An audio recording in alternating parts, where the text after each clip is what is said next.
Welcome to Talkin' Shit. I'm Eddie Ift. I'm here with my director, Shane Wow. He just tried to direct the episode. I don't really know what a producer does.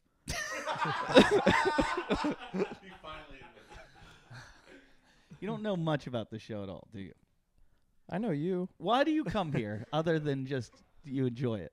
Oh, I love, wasting gas. You enjoy this. Yeah. You get laid from it? Sure, a How couple many times times. have you gotten laid from this show? I don't know, maybe 3. Nobody else has gotten laid by this show, Well, that's because they all have girlfriends. except for Jason. Well- Jason got laid from the show a few times. From who? That scary redheaded chick from Seattle. Oh. Oh. Yeah. Well, that doesn't count. The tranny, the black tranny. You're counting. He didn't sleep with him. Made out with him. Oh. Well, better than you. I have a professional comedian here, so I'm not. you're a professional plumber. If we were doing a podcast about plumbing, I'd talk to you. Well, I do other things good. Like what? Even Cody's getting the drinks now. What? That was part of your responsibility. Right. Well, you're talking to me, so I'm distracted. Brandt, how are you tonight? I'm great. I'm great. Sorry to make you go through that. No, I enjoyed it. See? People enjoy me. No, they don't. Nobody does. Okay. One guy likes when I do my impression of you. Nope. There was another good one. Oh, it said you were funnier than me. Yep. My That's life's not hard. complete. One random on Twitter thinks you're funny. I think it was more Lachlan. He got my voice confused with Lachlan's. Yes, I think he did. This is Shane. I've got 2 jobs. I plumb. I also do insurance work. And I fuck babes. You would say babes. I don't say babes. Chicks. Bro. Yeah, chicks, bro. Brandt, how are you? I'm good. I'm good. I've tried to get you on the show like 12 times. Yeah. And then I'm like drunk and I'm like, where are you? And you're like, you didn't even give me an address. Yeah, you're just like, come to the show. I'm like, yeah, just let me know where and when. And you're like, then you get a call like, where the fuck are you? I'm like, I had no idea I was supposed to be there. I felt like I was in trouble. You need a better producer. And I thought he enjoyed my company. I do. I got an email from a fan. I don't usually read fan emails. You printed it out? Yeah, and when they come, usually the funny ones come from the guys in the UK. And this one wanted some advice. And he said, advice from Eddie and the Mongs, mainly Machete. Hi, Eddie. I need some advice, and I've heard 1 or 2 other shitheads have emailed you in their stories or problems, so thought I'd give it a go. Can't really ask anyone, as I know, as they aren't as fucked up as me, and there'd be too many follow-up questions. At the start of December, I start working a new company. All seem to be going great. The money's good and closer to home. This resulted in me having a very nice, relaxed Christmas, blah, blah, blah, blah, blah. Cut to Monday, 6th of January, first day back. Like most companies, we had our monthly sales meeting on the first Monday of the month. It was the first time I'd met some of my new colleagues, and it was a very nice initial meeting. That's where it all gets slightly awkward. Much like Machete, I'm a fan of escorts. And over the past year, I've met up with one particular whore. Nice. That's one of our fans. Is this the same guy that wrote in about making a fake business? Nope. Are you sure? I'm positive, because this guy gave his name. Oh. On more than one occasion. So you can probably understand my surprise when the same escort walked into my sales meeting, and I suddenly realized that this whore has a day job. She also immediately recognized me, and when we were alone later that day, she said that she would appreciate if we kept our intimate meetings to ourselves. No shit. So I would like your advice, please. Do I cut all ties with this whore, or do I blackmail her into giving me a couple freebies? She's also hot as fuck. Pictures, or I don't believe him. Yeah, we want pictures. I'm not going to say his name. I would have in the past. I just feel like Well, he shouldn't have put it if he didn't want it to be read. yeah, you're right, John Anderson. I say blackmail. But now he's not going to be able to. Oh, why not? Because we just said his name on the show. Oh, shit. Yeah, but how many John Andersons are in the UK? I don't know. And the whore doesn't know. Right. Anyway, John, my advice to you is don't blackmail her. Just now you can create a relationship with her. And What is wrong with you? well, you can create a relationship, meaning he's not saying to her, it's not blackmailing per se. He is just getting free sex. But even better than that, he can start pimping her out. and he can make some commish. I see where you're going with this. I love how you chime in like you're my sidekick now. Well, he said Brandt, Eddie and the feel Mongs. free to step on him at any point. Just step But on him. I'm fascinated with his advice. Yeah, what is your advice? I feel for like what if you ever fuck anyone when you're plumbing? No, That's just no. every He only porno. He only fucks his mom's friends. That happened only a couple times. Yeah, he fucks his mom's friends. He at our 300th episode, he took a girl out into the parking lot and fucked her outside the improv. You didn't fuck her, we found out. Yeah, but I did now. Oh, you got her after that. Yeah. We want pictures. And he had sex with a couple girls at my bachelor party that were 47 years old. He likes menopause. Nice. Menopausal, post-menopausal. I don't like women. using condoms. Ugh. Was the girl hot at the 300? There was a lot of hot girls at the 300 show. I thought so. She hot? Yeah. Can we look at her on Google? I have a picture on my phone. Well, no, Yes. we like put it up there. Just don't you know how to? Oh. Do you know how to do that? How do you put your phone up? Everyone else in the room knows how because they produce. Yes, I have an Apple TV. All right, then put it up there. Let's see our picture. Okay, you guys talk. Go ahead. It's gonna take you a while to figure it out. I'm trying to produce a show here. Friendly banter. I think that's good advice on the free sex out of it, right? Yeah. Why not? Can you read the story again She so I ca- can? She can't charge him No. ever again. Ever. There's a. I can't tell who he is, but because people would be able to figure out from this show. Let's just say a bartender I know, not one that's been on the show, but a friend of mine used to get hookers all the time, escorts, and he'd get them out of like Backpage or Craigslist or whatever it was. And one time he went over to the girl's house, and she went to answer the door. And he had seen her picture on, when you see your pictures when you hire them. Yeah. And she was a waitress at the club where he was working. And so when he knocked on the door, she looked through the peephole and saw it was him and was like, "Go away." And he's like, whatever her name was, he's like, "Janet, I know it's you." And she's like, "Go away." And he's like, "Look, I know it's you and I'm here, so might as well do this thing." Yeah. And she's like, "No." And she never came out and she never came back to work. I would say I bet she quit the fucking. I wonder how many girls hook that nobody knows about. Like, because I think a lot of girls do webcams, and I think a lot of girls do stripping, and a lot of girls do like escorting that nobody. There's so many girls that you see that like don't have a job and have nice cars and nice shit, and you're like, what the fuck do you do? Especially in LA. Like you look at this douchebag. He's got to sell insurance or adjust insurance and plumb. If he was a girl, you know he'd be fucking guys. You could probably do it. You'd be hooking. Yeah, See? but it's so easy for them I know. because guys will fuck anything. I know. I've had a couple girls from back home that someone found them, and then you'll get this text like, "Look, here's Sarah," and I'm like, "Holy shit!" But Yeah, it's always a casting couch one. Like they fall for that. There was a girl that But- used to hang out at the Improv all the time who a lot of guys hooked up with. And they found her on a porn site. Like she had done a bunch of porns, and they were like, co-eds need cash and all these like amateur, like really shitty porns. But those are where they do like the raunchiest shit and Yeah. like get abused. And that casting couch thing, it's absolutely fake. That thing's fake. Oh, really? Yeah, it's not real. The girls are hired and know what they just like Bang Bus. Well, then the girl that I saw do it, I guess she knew, but we were like, Yeah, she did it for money. yeah, we assumed she got paid, but No, she knew what she was doing. it was impressive too. I gotta give her credit. Where'd you grow up? In Wyoming. So it's small town. You do that shit out there. Everyone knows. What part of Wyoming? Cheyenne? Oh, I've been to Cheyenne. I did the university there. Oh yeah, that's Laramie, but it's a shithole. Laramie is that the big the like Wyoming state or something? Yeah. Well, University of Cheyenne's the Wyoming? capital, but yeah, Laramie's the university. But Yeah, that's awful. yeah. I drove through like a snowstorm to get there because you fly in and then you still have Yeah, like you got to go to Denver probably and fly in. It was fucking awful. I was driving through like a snowstorm thinking I'm going to be stuck here for the Yeah. rest of my life. Like one of those things where they shut down a road for the season. Yeah. So you're like, oh, I might have to stay. Most people that live there are stuck there for the rest of their life, honestly. Yeah. Whether or not it's that kind of small town, no one ever fucking leaves. And there's more guns there than any other state. Yeah, guns and antelope. Yeah. No hookers. No hookers except for the girl you went to school with. Yeah. When I used to go home, all my friends, because I lived in Vegas for like 12 years, so they're like, man, what's it like to get a hooker? I'm like, it's fucking incredible. It's the easiest shit in the world. Well, what was the dude's name who sent in that email? Why are you gonna put it on the? No.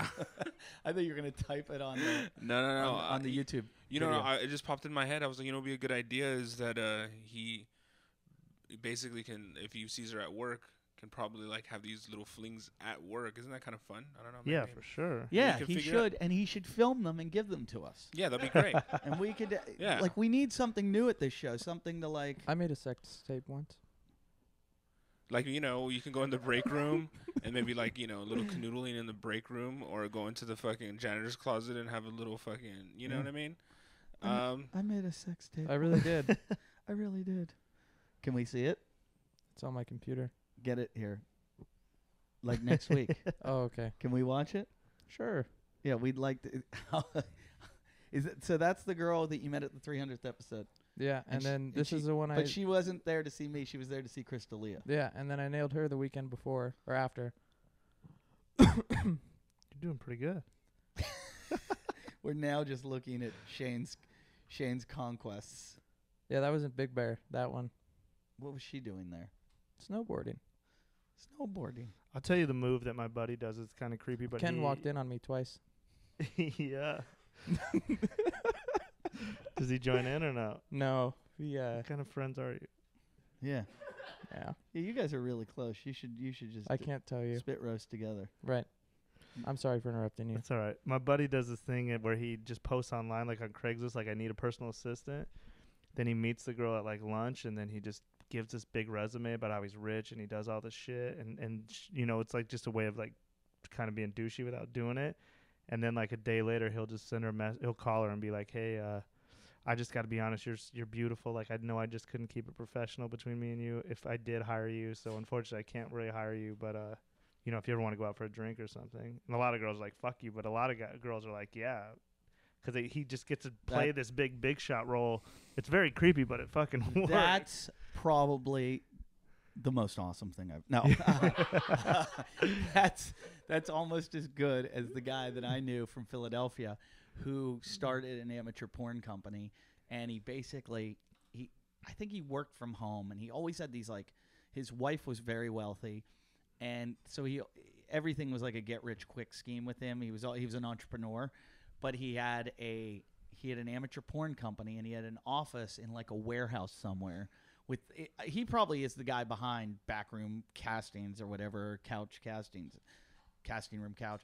He had a room with a couch and a camera, and he would just put ads on Craigslist that said, "I'm filming a porn. You know, do you want to audition?" And girls would come down, and he would film them blowing them. Incredible. And then he would go, all right, I'll call you if we think you're good for the film. And the girls would leave. And I'm like, how often do you do this? He goes, once or twice a week. And I'm like, how many girls sign up for this? He's like, 50 or so. And I'm like, you've got 50 girls that want to audition. And he's like, yeah, I just sift through the pictures. And then I say, come on down. And then I'm like, you are a sick fucker. You are a sick. So then I tried it. And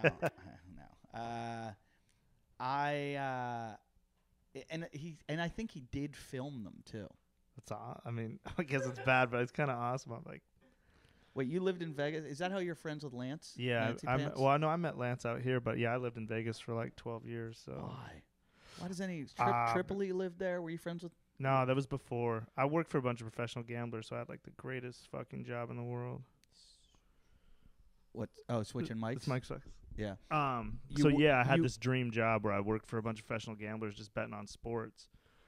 So I fucking would just run around up and down the strip with like hundreds of thousands of dollars cash every day. So what was the job? Like what?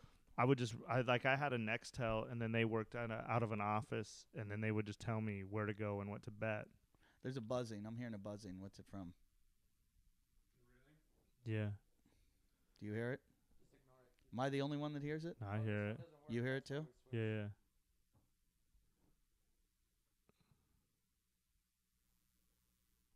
I don't hear it. Now it's now I don't. well, hear now it. I'm. I don't hear me now. Yeah. Still don't hear.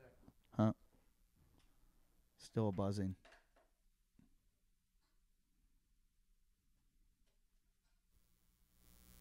Shane, produce. Buzzing worse. Keep doing a great Yeah. job. Keep doing a great job, Bernie. I know, but he can hear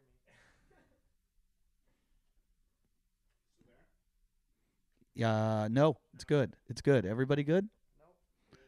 Nope. Oh, there it Uh, is. It's Shane. This is not even plugged in. How is it me?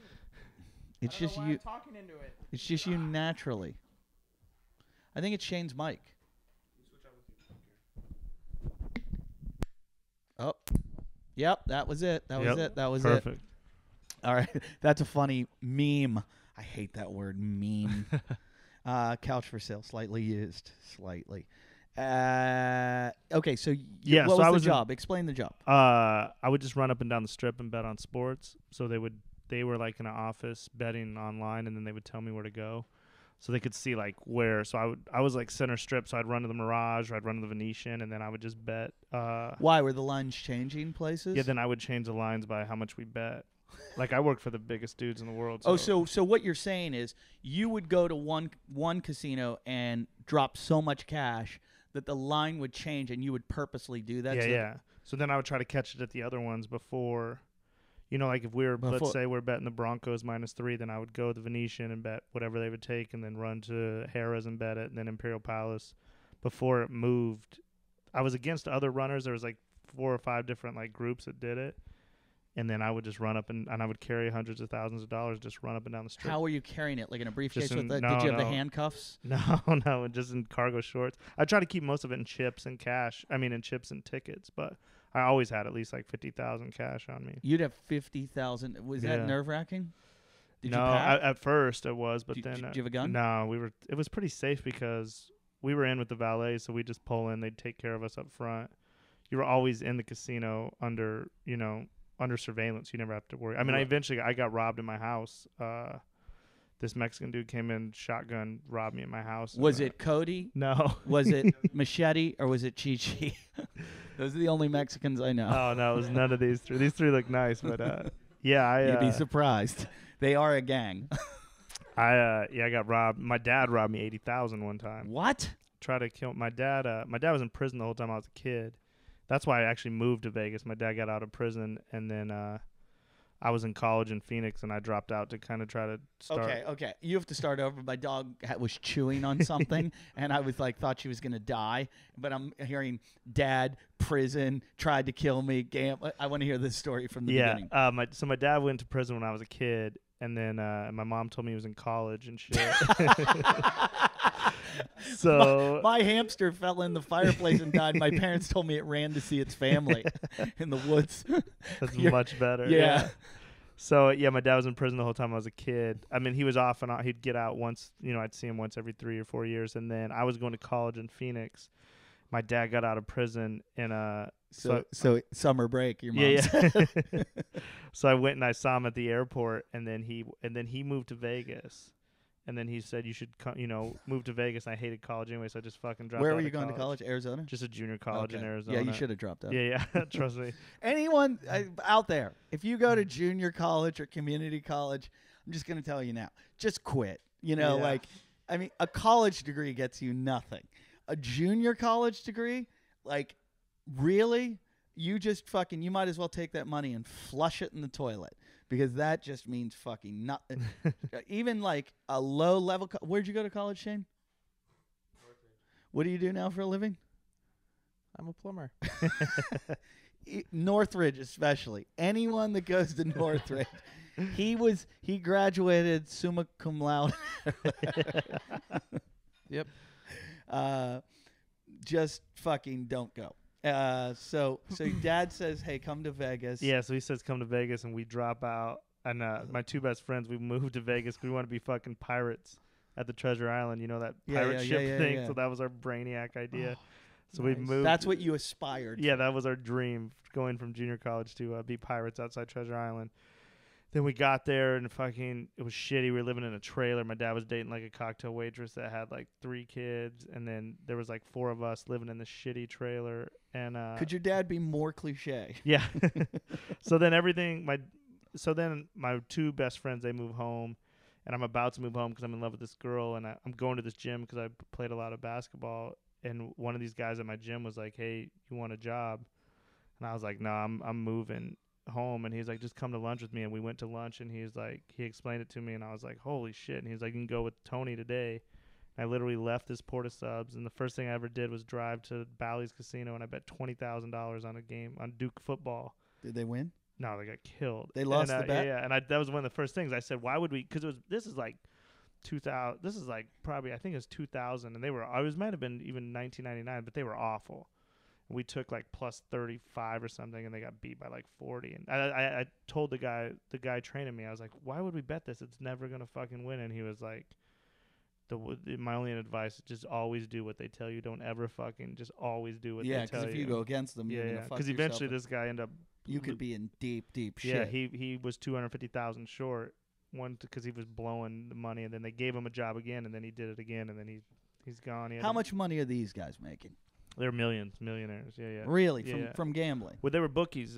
They started as bookies in Ohio, and then they were professional poker players. Jeez, they're probably Tony Hinchcliffe's parents' friends. Yeah, but my guys were from like Centerville and Dayton, but I'm sure they knew Hinchcliffe's crew. But so one of my best friends and someone else close to me got in big trouble when they were in college in Dayton, owing some bookies a lot of money. It was probably my guys. I would bet anything on that. But I think everybody goes through that at a young age, the betting thing. Like I went through it in college a little bit. Like we joined a service, and they were giving us all these great picks, and we were making so much money, and then it just went the other way. Yeah, and it's just because that's how it goes. It's all bullshit, man. My brother's pretty good at it, and my brother just I don't want to tell his system, but he does well. And I went to high school with a guy who lives in a big house and has never worked a day in his life and makes a lot of fucking money gambling. Yeah. And he is a professional gambler, and he knows how to bet, and he wins money. And he has he's tried to get jobs, real jobs, and then he's like, why do I do this? I'll just bet more. And a buddy of mine in Australia is always like, why do I have a job? I make so much more money betting on horses. And he knows the horses really well. There are guys, a very small percentage. Yeah, it's very small, but if you can do it, there's nothing better than winning money. Oh, fuck. It's the best fucking feeling in the world, man. So these guys I would have to have a fucking gun if I had that kind of money on me. You know what? I was never really scared. You felt safe like in the casinos. And eventually when I did get robbed, it was just because my roommate set me up. By your dad? No, my dad. So my dad was on parole. So my dad, things started doing good. I started making a lot of money. So then, what kind of commission are they giving you on this? Is it commission or just? It's a weekly, and then I got a percentage of what we win. So I'm making at the time I think I was getting like 1,000 cash a week, but then I got a percentage of what we won. But then eventually, I had that bankroll, so I could do whatever I wanted with it. So we used to do it. But you had to bet it. Yeah. But I would bet for them, but then I'd also bet for myself because when a game was like important, because it would come over Nextel, so they would be like.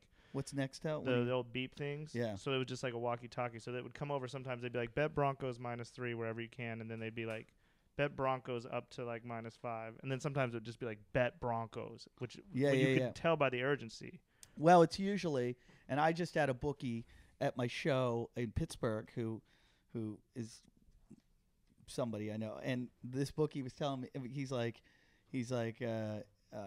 was telling me somebody that's really good, and he's like, yeah, you just bet against the public. Of course, because the public loses 60% of the time. So if you just bet against, so if you know the big time bookies, and you go, which way is the public going? And they go, oh, they're all betting on the Broncos. You go, well, I'm fucking betting against the Broncos. You know. Well, if I was a bookie for a while, and I always tell people, if you're gonna have a job, that's the best. It's the best job in the world.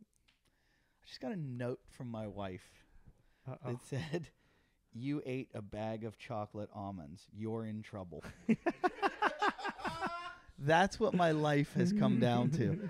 It used to be, why is there a dead hooker in the bathroom? And they'd be like, Jim Jeffries? I don't know.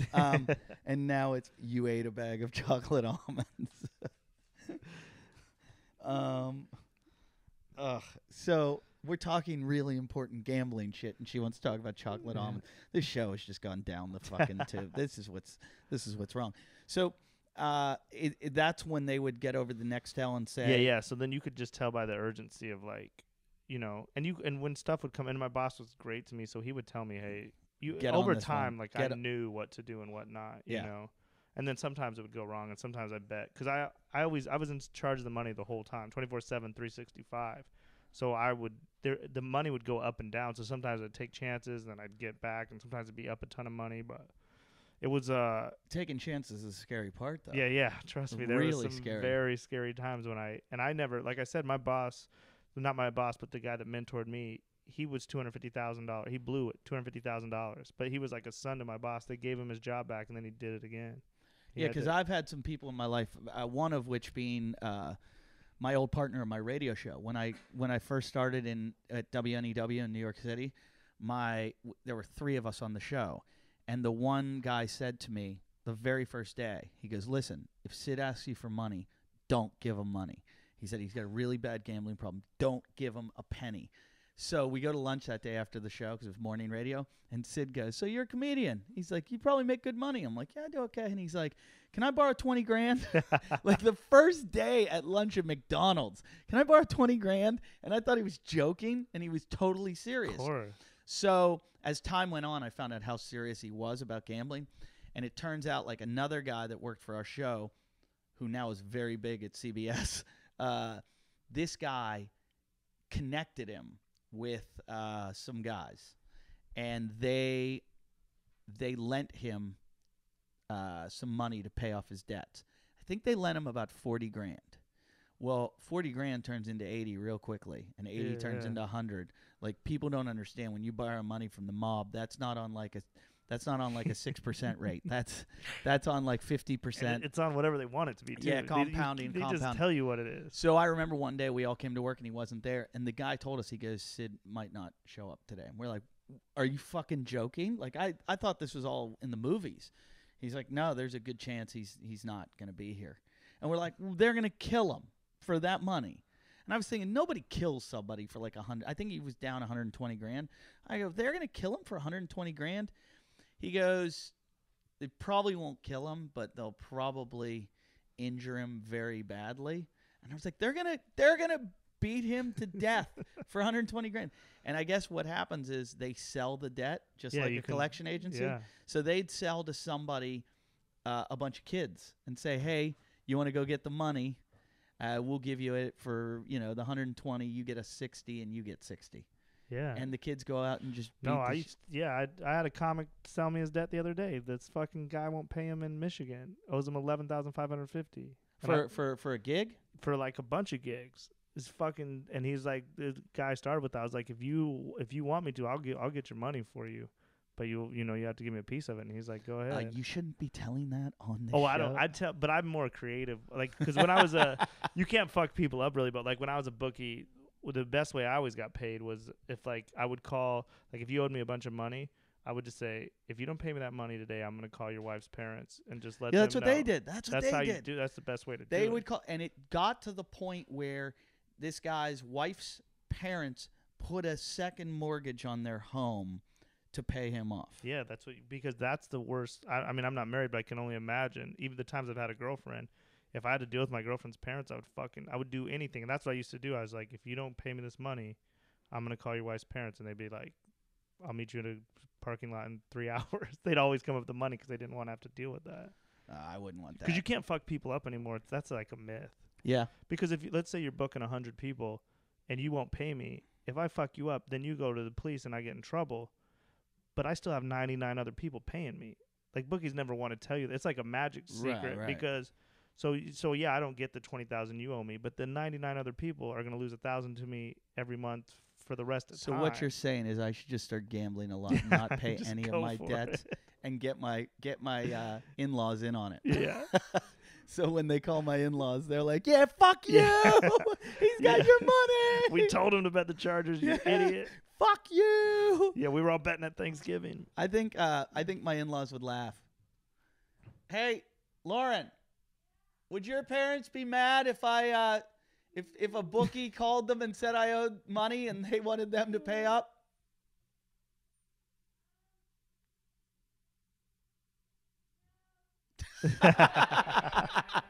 She just said no. No, you don't even tell him pay. You just say if you don't pay. I'm just letting you know that your son-in-law owes a lot of money, and your daughter's probably in a bad situation if he doesn't pay it. Yeah. And then the son will always pay it. They always take care of the daughter. That's why. Yeah, they don't give a shit. Because if they say, if They're they like, said to their parents, we're gonna break Eddie's thumbs, they'd be like, do it. yeah, that's what he gets. He shouldn't have texted you. But you don't book anymore, do you? No. But because I haven't had a job since I was like, if I ever had to get a job, if I had to quit comedy, I don't know what I would do. I haven't had a job forever. Have you ever heard of a bookie getting busted? I've never heard of a No, bookie that's why you should ever getting busted. Like my guys got in trouble. My boss got in trouble. But all that happened was they took his money. Like they took a big sum of money, and then he got house arrest. But he lived in a fucking $1 million mansion. It was all worth it. The risk reward. If you ever do get busted, Pot dealer and bookie, I think, are the two best jobs in America. Because you can't rob a bookie. You could rob a pot dealer. I know guys that got robbed that had grow houses and stuff. You can't rob a bookie, and you just make money forever. All you have to do is have a phone that works. And you don't even have to have a phone now. You really don't need that many clients. I could set someone up with a bookie tomorrow. And the greatest thing about it, when I was a bookie, a lot of it was phone.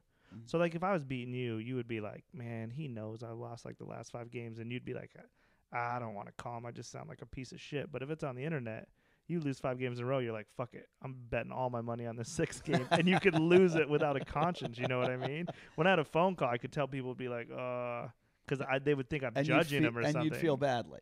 No, I wouldn't feel bad because people would take shots at me like when games started and shit. People are always, when you're a bookie, you deal with the shittiest people in the world. Really? So there's no I used to let people bet on my voicemail, and I'd get messages and it'd be like, game start at 4:05, it'd be like 4:20, like, oh, I meant to call you, sorry I didn't get that bet in, I want the Braves, and I'd look on the TV, it'd be like Braves 4-0 in the first inning. I'm like I don't fucking see this shit, you idiot. But also a bookie doesn't care. No, it was like basketball. I just went to a basketball game. I'm sitting there and it's a blowout for a while, and I said to the guy I was with my brother-in-law, and I go, this is going to come down to the last minute anyways. It always does. And it came down to the last minute, and I go, and watch, what's the spread? He's like 3. I go, watch, it'll be 3 anyway. I had a conversation with my dad today about how it's all fixed. He's like, you think they could fix NFL football? He's like, there's no way these guys try too hard to keep their job. I go, look at the NBA. They had an official who was betting on games that admitted to changing calls. It's so fucking easy to fix sports. Yeah, I don't think the players will fix it, but they don't. You don't need the players. I think a player will fix it. The referees are. Look at some of the scumbags in the NFL. You don't think they'll fucking let a guy score a touchdown on them to fucking change the spread? Also, there are guys that go, look, I'm still gonna win the game. These idiots with this mentality. I'm gonna win the game, but we're gonna close the spread. Yeah. It's there's so much fucking bullshit going on. There's so much money in gambling, so much. And I always find people that gamble, it's all about the distraction. It has nothing to do with the buzz or anything they get. It's like their lives are so fucking boring that they just go, I don't know, this will just give me fucking something to keep my mind off the fact that my life is horrendous. If you have a horrible job and horrible wife and horrible, you can get a little enjoyment out of the game. And then you can make any game exciting. Yeah. That's the beauty of gambling. If it's a Monday night and it's 2 teams, you don't give a shit. But it all comes down to the last fucking minute, especially the NFL now too. Yeah, they're so good at it. That's why people rarely do it anymore. Like the guys I worked for, they're done. I mean, they're already rich, but they don't bet anymore. I met this dude one time on a shoot who was he was a driver for some I was doing a pilot for Comedy Central, and he was my driver, and his nighttime job was that he played, I think it was Pai Gow poker, which is legal here in California, and he would go sit at the table and play professionally, and there's no house in California. There's no casino. The casino doesn't have the money. You have your own money, so it's the people playing against each other, and I think the casino gets a percentage of the losses, so they're like a bookie. So whoever basically at the table has the most money can take the most risk. So these Wall Street guys would back them and set professionals at each table. And he goes, we'd even admit we were professionals to the people, and they would play on 8-hour shifts, and they'd get a half-hour lunch break and 2 15-minute breaks. And they would just play, and they played their system, which was, I guess they played the rule, whatever the rule was, and they would even tell people, they'd look across and go, don't Don't, because it was just over a matter of time. They could always go all in and bust people. I think that's what it was. Like the concept was, if they went all in, these people couldn't, and they would just push people out.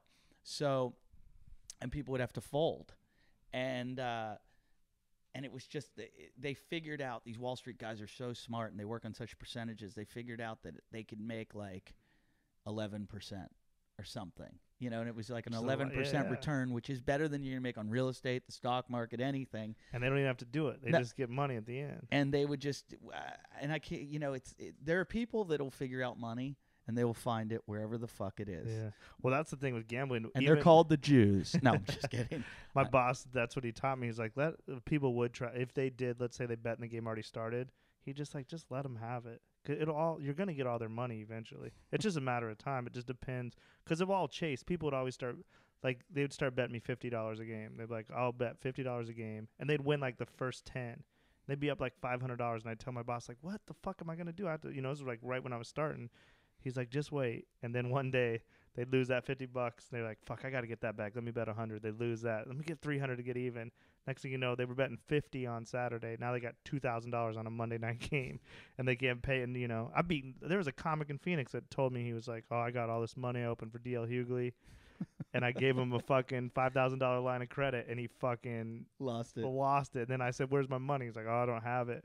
Then he fucking did you call his wife's parents? No, but I was about to kill this dude, because then he won a contest in Phoenix, which I think he rigged anyway, but he won a contest for $5,000. He won a $5,000 contest when he owed me $5,000.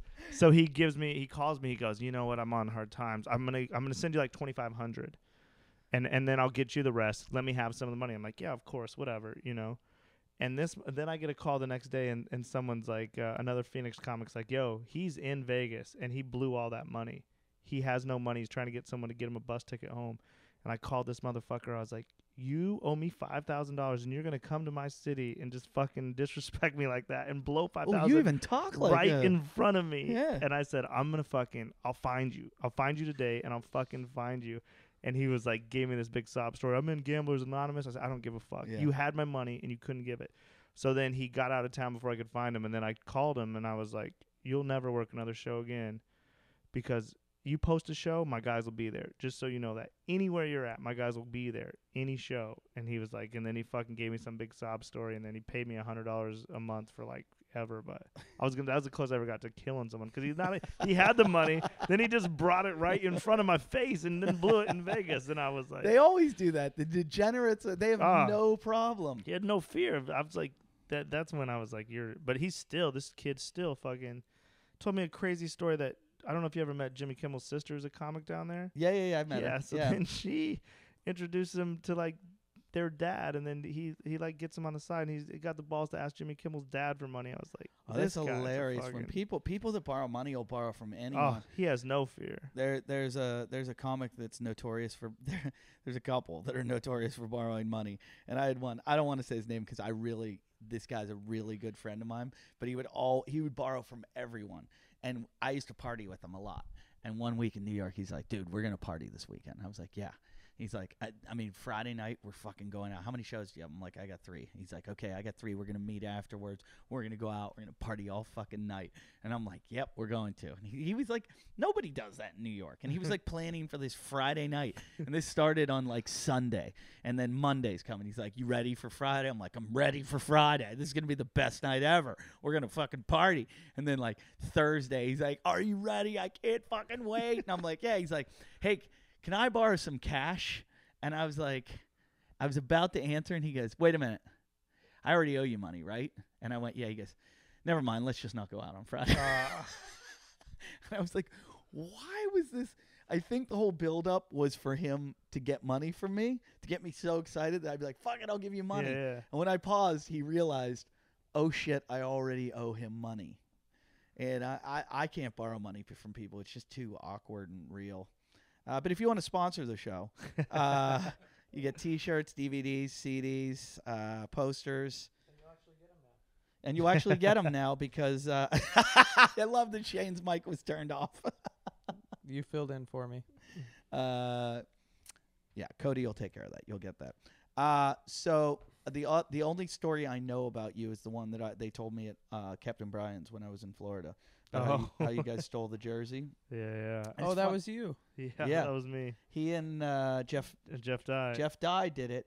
And you know what's funny? I told the story and I thought it was really funny. I was on an episode of Rogan, and they didn't find it so funny. Well, I remember hearing it, and I love Rogan. I was like, damn, he made us sound like assholes.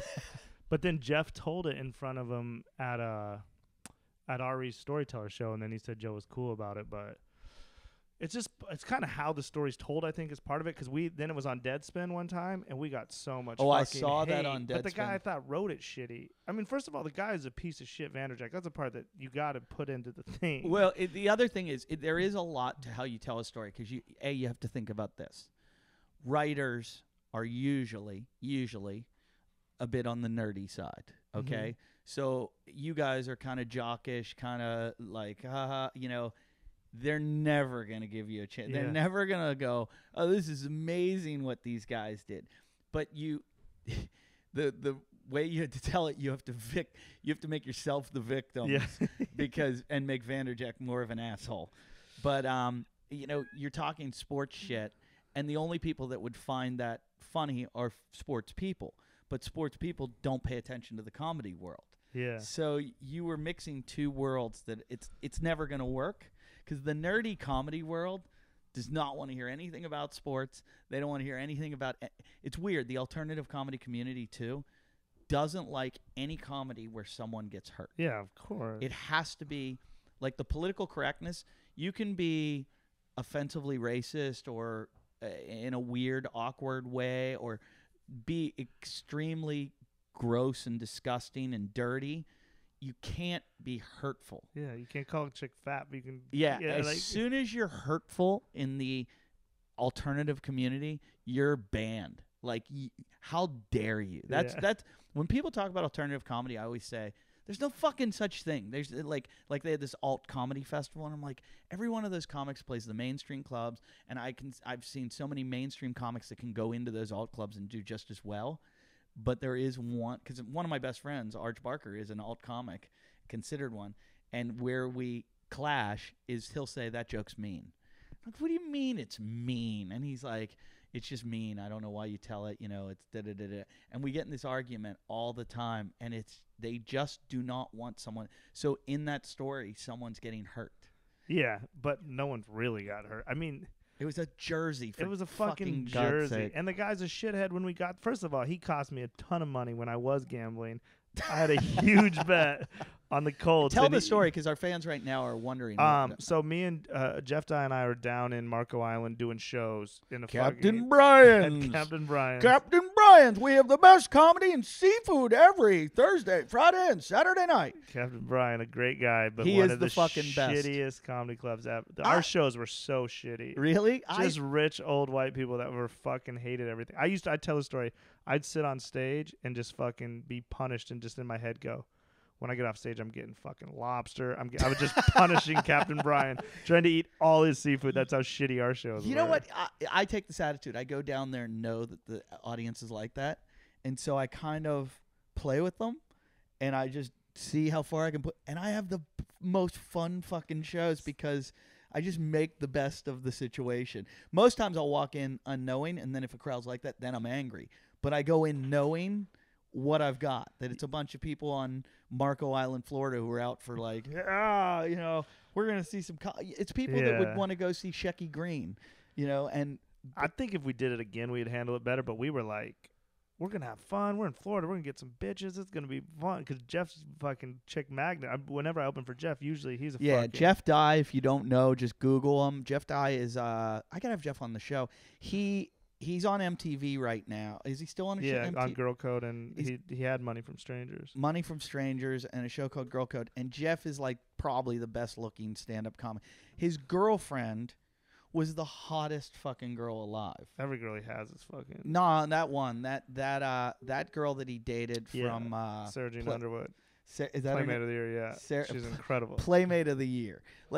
Like Sarah Jean Underwood. Yeah, you see her in like Carl's Jr.'s commercial. She's one of the most. Yeah, beautiful girls we don't want to look at Jeff. We want to look at his ex-girlfriend.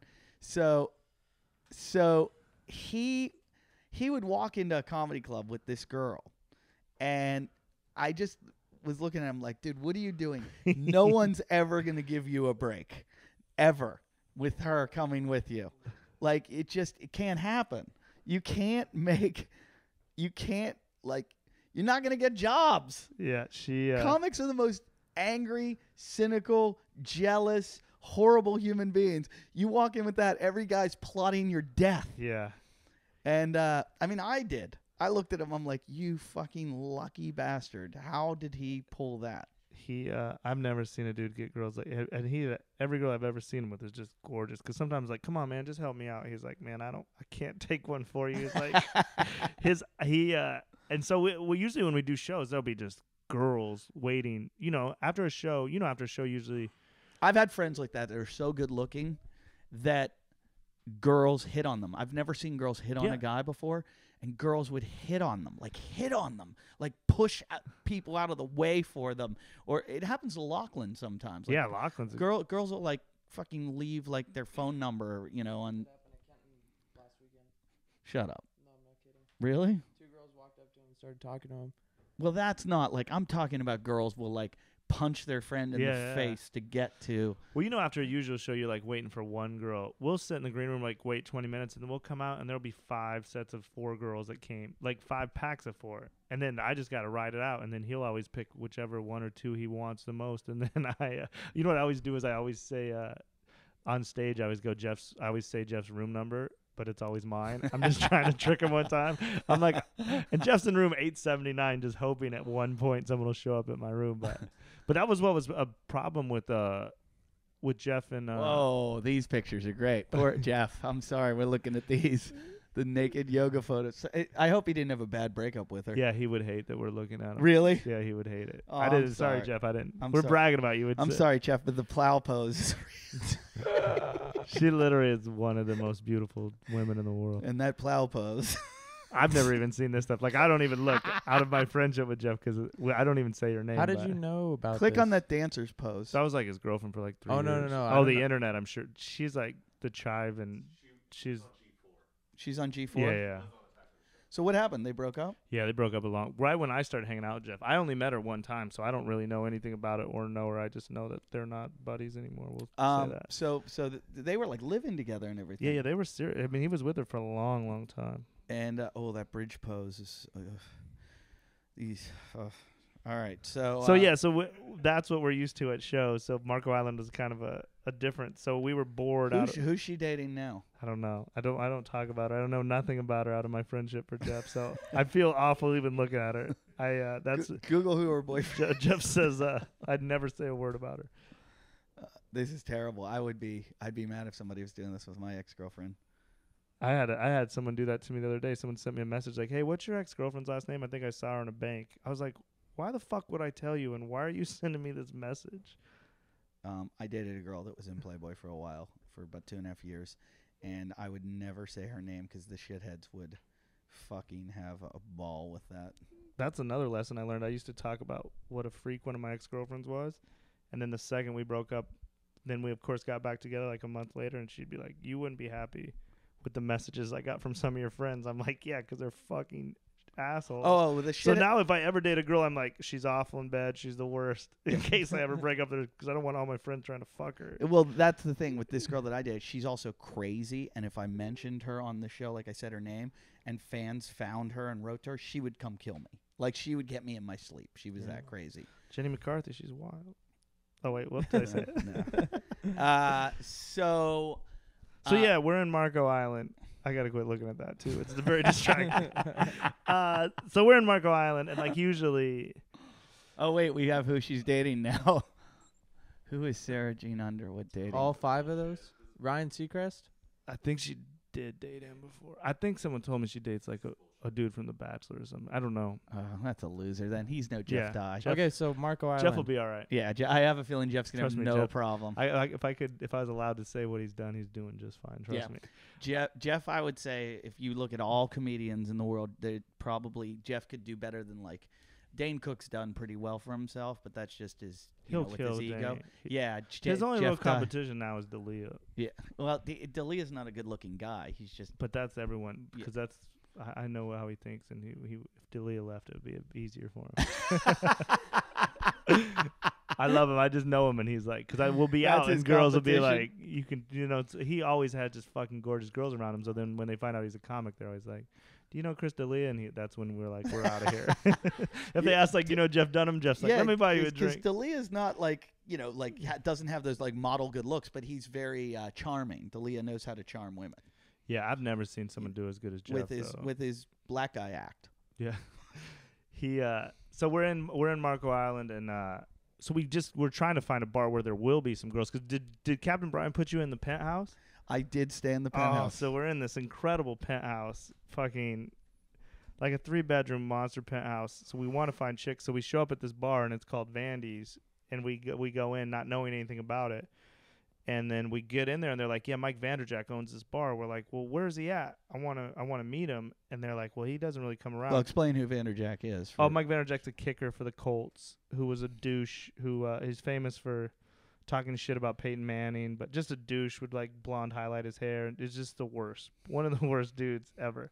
Just a douche. So we kind of wanted, just out of like to mock, like a picture with him or something we thought would be funny or whatever. So we asked the bartender, we're like, hey, where's Vanderjack at? And they're like, he doesn't really come around because he used to coach like little kids football, but some kid kept heckling him, calling him wide right, and he choked this little kid. So he choked a 12-year-old, and then they were like, and he was fucking, and the bartender's like, and he was fucking one of the waitresses here, and his wife came in and caught him. So he doesn't hang out in the bar that much. So we start drinking and shit, and as the night goes on, and Jeff never really gotten a lot of trouble. He's a pretty good kid, and I was like, and I'm a huge Bronco fan, and we have Peyton Manning, and I know Peyton Manning hates Mike Vanderjack from the old days. So I was like, yo, we should steal something out of Vanderjack's bar. Let's just see if we can. So Jeff starts walking around trying to steal something, but it's all like in the wall. And then as we're walking out the door, there's a Mike Vanderjack. There's 2 Pro Bowl jerseys hanging on the wall. One Edgerrin James and one Mike Vanderjack. Yeah, I'd take Vanderjack over Edgerrin James. So we have these girls that are going to take us to the penthouse, but we grab them both off the wall, these huge framed photos, and then we take them to the house, bust them out of the frames, and we just start wearing them like football players. Wait, so there were more than one jersey? Yeah, we got an Edgerrin James and a... Oh, you took both? Yeah, I got a picture of them. They're fucking huge. They're literally, the frames are as big as that fucking TV screen. How did you take them out of the club? We took them right off the wall, and then... and they barely fit in this car because they were hanging on like a string. You ever hung? That's all they were on. And then so you took. They didn't have them locked down. No. And they were right by the front door. See, I thought you like busted the glass or something. So you took the frames. We took the whole frames to the house. You took them off the wall. Took them off the wall. What car? Barely jammed them in this chick's cars, and these chicks are like freaking out. We're like, go wait in the car. Look how big these are. Right. That's the whole fucking frame we took off the wall. They're huge. So you take them off the wall. You take them, you put in this chick's car. No one sees you leave. No one sees us, right? So we go home, and we bust them out of the frames. We put them on. We're drinking. These chicks are wearing them, like, naked because they're long, so they're like dresses. We're just having a party with them. Then fucking so then the next day we have another party, actually. This is, like, on Thursday. Then we have another party. These 5 chicks from Chicago come. Everyone's wearing them again. These jerseys are got like beer and fucking glitter. I heard you guys guys were in the pool in them. No, we didn't wear them in the pool, but we partied in them. And then, so we told Captain Brian thinking he would think it's funny. And he kind of laughed, and then he left that night. We didn't hear anything from him. And then Jeff's like, I don't know if he liked it. I was like, I don't know if he liked it either. Let's just keep eating. And fucking the next morning, we get a call from Captain Brian. It's like 10 in the morning. And there's girls all over this penthouse, fucking girls sleeping in the Edgerrin James jersey. Captain Brian calls us. He's like, hey, man, you got to take those jerseys back. You guys are going to get me in trouble. I can't have a bad name in this town. And we're like, oh, man. He is like the mayor of that town. So we're like, fuck. And Jeff's like, what do we do? And Jeff's never done anything bad. So he's like, I don't want to give these back because no one's ever said no to Jeff. He's like a hot chick. He's like, what do you mean I got to take them back? So he's like, no, man. And I'm like, Jeff, we got the story. We got to take them back. He's like, I don't want to. I was like, just come on. So the frames are all fucked up. We just take the jerseys. We throw them in the bottom of the frames. We have these chicks drive us to the bar. We just set them over like the balcony and leave them there. We call Captain Brian. We're like, what jerseys? We don't have them. And he's like, what jerseys? And we pretend like it's done. So then the whole rest of the day, Jeff's just like, man, fuck, Captain Brian's a snitch. Why snitch on us? I want these jerseys. So we go through the whole night. And Captain Brian he doesn't come to the show on Saturday night. So we just go on about it, whatever. And then the next thing you know, on Saturday, so Jeff's still mad about it. Sunday night comes, we do the Sunday shows, and we're trying to find a bar to go to because it's our last night, and we want to have one more party at the penthouse, and then, but all the bars are like dead, so they're like, there's one bar open, and we're like, what? And they're like, it's Vandy's, and we're like, oh man, we can't go to Vandy's, man, we can't. We're gonna get in trouble, and then That's down on the end of the island. yeah, and we keep drinking a little bit, and then we're like, fuck it, we're going to Vandy's. So we show up at Vandy's, and it's Vanderjack's birthday.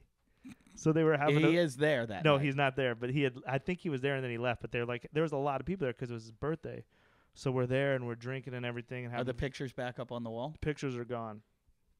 So we're like, we don't know where the picture we don't know where they're at. So we keep drinking and drinking more, and then eventually we're just fucked up. And I just tell Jeff, I was like, what'd be gangsters to fucking steal these jerseys, take them back, and then steal them again on his birthday. Jeff's like, yep, we got to find them. So we start kind of looking around through the kitchen or the offices, and then all of a sudden I go in this like banquet room, and they're sitting there on the floor. I'm like, fuck it, got it. Were they in the frames yet? They were still just in the bottom of the frames where we left them because we busted out the back of the frame. So it was easy. So I just reached back in the back of the frame, grabbed Vanderjack's jersey, put it up my shirt. Because Jeff's ass was telling people, he put a bounty on it because he's like, fuck Vanderjack, fuck Captain Brian. I'll pay anyone. He was telling all the waiters and waitresses, I'll pay anyone $3,000 if you steal that Vanderjack jersey back and you send it to my house in L.A. No questions asked. So we won. That's how bad he wanted it back. So I steal it out of the thing. I run across the street. I text Jeff. I'm like, come outside. Come across the street to the 7-Eleven. I got some girls. And he comes out and fucking in Jeff fashion. He's like, man, what the fuck? Where are these girls? And I had it up in the back of my shirt, and I just go, I got a present for you. And I hand it to him. And he's like, oh, shit, we got the Vanderjack jersey back. So we go back to the house, and then he has to fly to New York to film a show on Monday morning. So he wakes up at like 8 in the morning. He takes off. I'm sleeping in that. I was just going to stay in that mansion for like 2 days because then I had to meet him at Charlie Goodnight's in Raleigh. Then I get a call from this Captain Troy dude at like 12. Because everybody's a captain in Marco Island. I get a call, and he's like, yo, you got to get off the island. The cops are looking for you. And I was like, oh, shit. He's like, seriously, the cops are looking for you. No, it was Captain Todd. Yeah, Captain Todd. I know Captain Todd. You know Captain Todd. I know Captain Todd. And so Captain Todd called us, and then I was like, oh, shit. You got to get off the island. So I pack up all my shit, and I go down and hide in like the bushes down. And it's very much like Dukes of Hazzard. If you can get over the bridge, Yeah. they can't come after you. It's like they lose jurisdiction. And I knew this girl in Naples, and she knew people that were on the island and said, hey, can he come pick you up? They come pick me up and took me to Naples. And then we were fine. And then Vanderjack started, the police and everyone started calling me and Jeff. We're like, fuck it, we're not going to answer. Like, what is he going to do, extradite us from fucking like how LA? are they going to find the jerseys? So we have all these voicemails of Vanderjack saying, hey, man, Did you give me back my jersey. Did you save the voicemails? Yeah, it's on the Ari's thing. Jeff plays them, but he's like, you guys were right under the camera. You're not that sneaky. We saw you. We know you have them. Give me back my jerseys, bro. Come on, man. That's not cool. We're like, fuck you. So was he nice about it? Yeah, he was actually really cool about it. So Aw. then eventually we felt bad, and then our lawyers were like, because then he sent us a contract. He's like, you guys can't talk about this anywhere. Give me my jerseys back. Send me $2,000, and you can't talk about it in your act or podcast or anywhere. Send me $2,000. $1,000 for each frame. That's what he said it cost. Okay. So we were like, fuck you. We're comedians. Well, you can't tell us how to. We're going to say whatever we want. We'll never sign a contract that says we can't tell the story. No shot. Yeah, that's why And we then- do things. Yeah. So we ripped up this contract, and then he fucking threw a fit about that. So we were like, fuck it. We're just not giving it back. And then our lawyers were like, then his lawyers are calling our lawyers, and our lawyers like, yo, you got to give that jersey back. It's like a felony because it's a game-worn Pro Bowl jersey, so it's technically one of a kind. Yeah. You can't. It's like, he's like, if they had to put a value on it, it's probably like $15,000-$20,000. Yeah, that's felony So then shit. we had to fucking send back the jersey, send him $2,000 for the frames, and he tried to charge us $700 for and the pay for the contract. lobster you ate at Captain Yeah. Brian's. And luckily Jeff sent him $2,000. We gave the jersey back, but that was it. And we never heard from Captain Brian again. I don't know if we get to work there anymore. I don't know. The waitresses thought it was pretty funny. Oh, they loved us. Everyone in the island loved us except for the audience Yeah, and the that's owner. that's a big story at the island. That's what they were telling me. Anyone out there, if you ever go to Marco Oh, Island, wait. I got one last thing on this. Someone texted me. A fan went to Marco Island and he goes, I went to Vandy's to get the jersey and I couldn't get it. And he goes, but the bartender told me a story that another fan was there with his family. He tried to steal the jersey on a Friday. He took the jersey off the wall, put it outside so he could get it. The chef saw him, called the police. The kid was in jail all the way till Monday morning, ruined the whole family's trip. That's what someone told me that they said at the bar. So this poor guy now, everybody wants his jersey. Yeah. It was like my mailbox in high school. Somebody smashed my mailbox. This kid, Doug Shepard, used to smash my mailbox, and he would smash it all the time. So my dad would get like indestructible mailboxes. So he would like shoot a shotgun with a slug through it. Or he would like blow it up with dynamite. And my dad would just buy a more sturdy mailbox and he would just blow it up. And my dad was like, I don't know why these kids keep, and it was just one kid, Doug Shepard. And now I'm friends with his younger brother, but we like hated each other when we were younger. And I only found out as I was older. I didn't understand why it kept happening, but my dad knew who was doing it. And they would smash our mailbox. My dad would like get drunk and go over to their house and fucking tie a rope to their mailbox and just drive away with it. And every time they smashed it, my dad would just drive over and smash theirs. So it was just going back and forth. And our whole family's like, why do they keep blowing up our mailbox? And it's like, it's my drunk dad's going over there and smashing it. But it became this thing then to get my mailbox. What are those pictures of? Oh, Vandy's. So if you're ever in Marco Island, I'm not telling you what to do. I'm not telling you either. We are not telling you what to do. See if it's still there. The guys showed me a picture of it on the wall, but I'd be surprised if they didn't move it because it literally is right by the front door. Yeah. If you go to Marco Island and you just have to be there and you happen to be in Vandy's bar, you might want to just see something. Yeah. We like stories. We love them. That's what podcasts are for.